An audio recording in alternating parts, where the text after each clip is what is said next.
Well, welcome to our quarterly webinar around HR strategies for your business.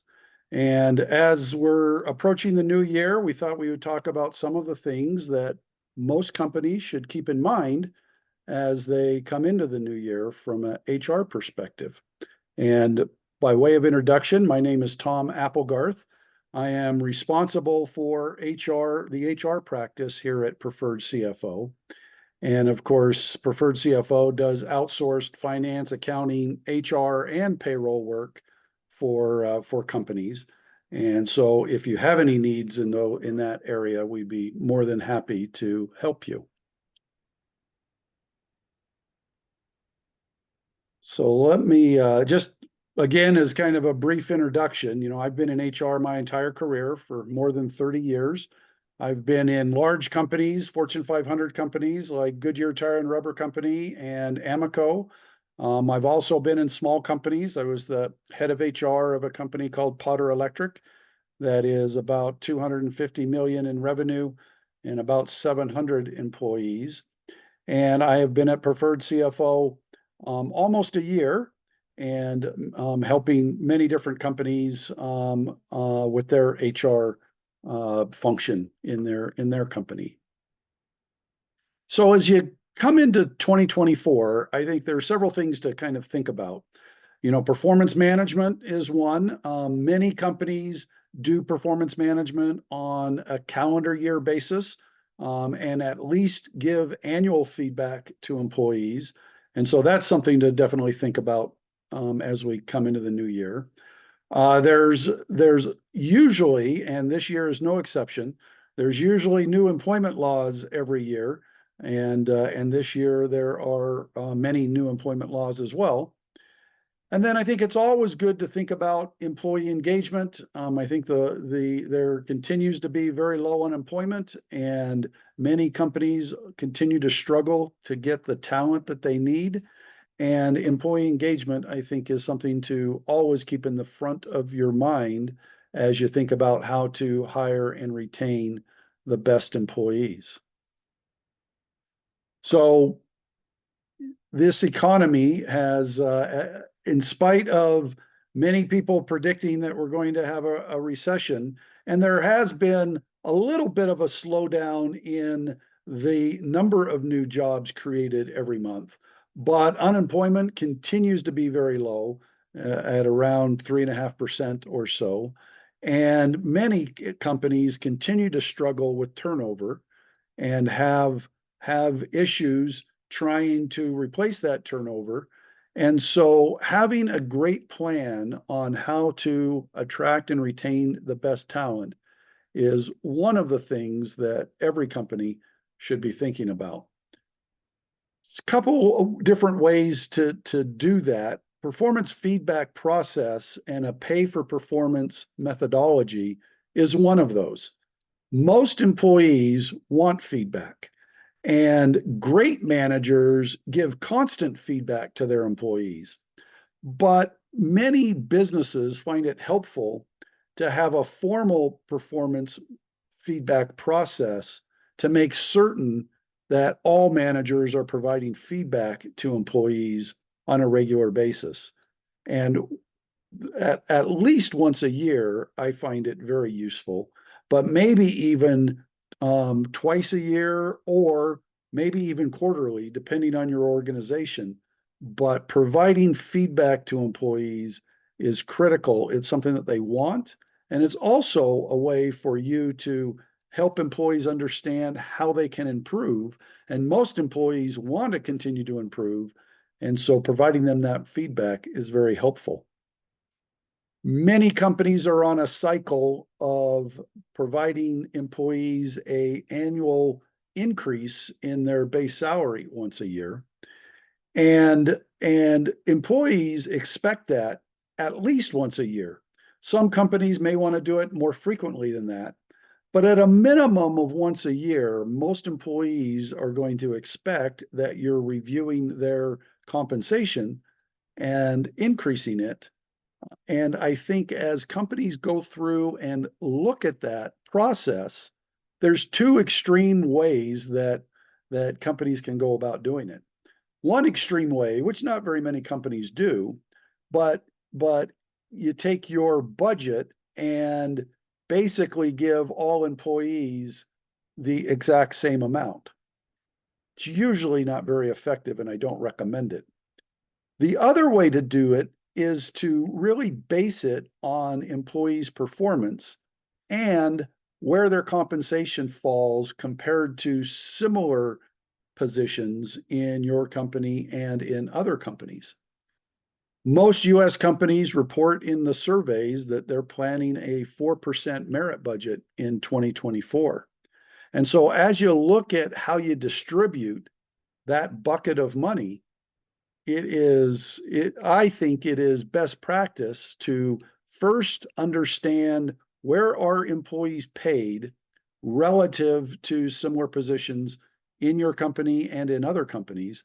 So that involves participating in a salary survey, getting information so that you can make that assessment, and often developing a structure that allows you to put positions into different salary grades and then understand how those positions, how people are positioned versus what would be market pay or what similar positions would pay in the market.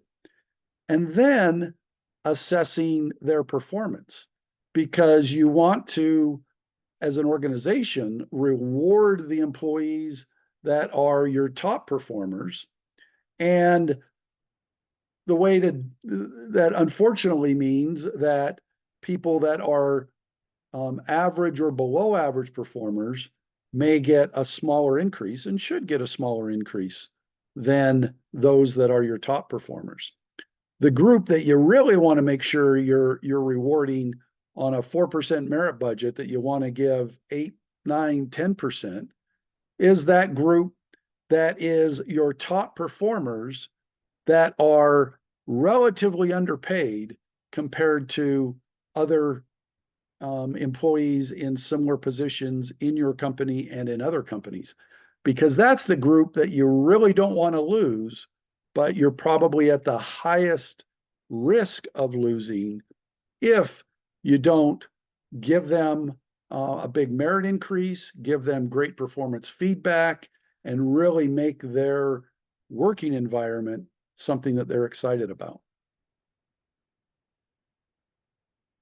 So I encourage everybody at least once a year, if not more frequently, to take a step back and really ask yourself, is your performance management process and your compensation process designed to help you retain and motivate your top performing employees?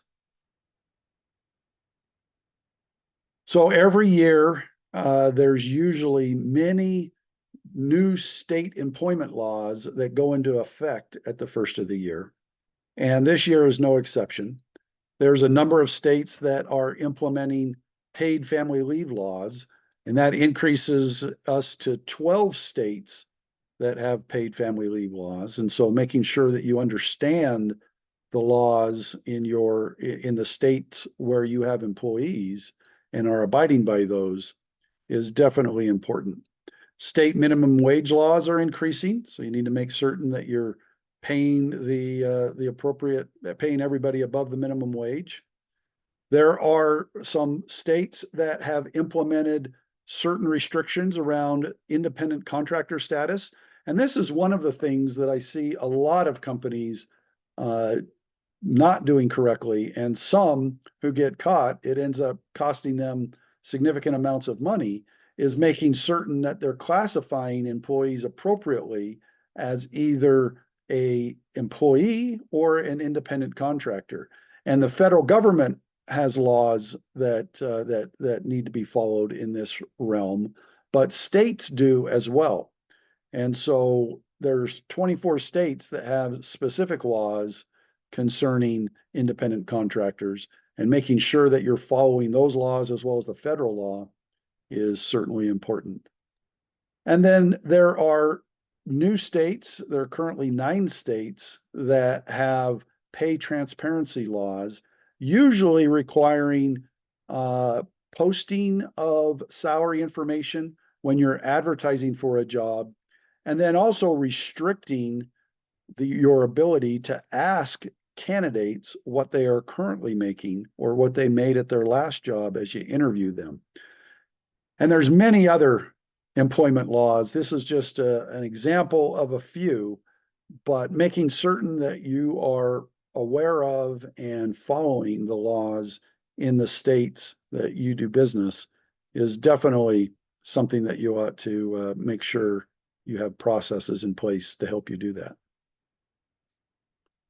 So in a recent survey, 70% of employees said they would change jobs for a more fulfilling position. So the question that all employers need to ask themselves is, how do I make the positions in my company more fulfilling? And how do I make sure that the employees are fully engaged? So are you measuring employee engagement? There's lots of different ways to do this. Certainly communicating well with employees, asking for feedback, having all employee meetings, having smaller group meetings where managers and leaders in the organization are soliciting feedback, I think are key. But I also think it's important to look at putting a survey in place, primarily because you're able to get much more detail and get a scientific understanding from a statistical perspective of how your employees are answering those questions compared to how other employees in similar companies are answering those questions. And that will give you an understanding of where you're doing better than other companies and some of the areas that you're not scoring as well, and give you an opportunity to really put together a plan on how you will improve and make your working environment more engaging to your employees and help you reduce turnover and also help you attract employees more easily as they hear from current employees what a wonderful place it is to work at your business. So those are just a few of the things that I think you ought to be thinking about as we enter 2024. But I'd be happy to speak with you and talk about any questions that you may have or how we might be able to help you implement HR strategies, especially as we're going into the new year. Thank you very much, and I appreciate your time and attention.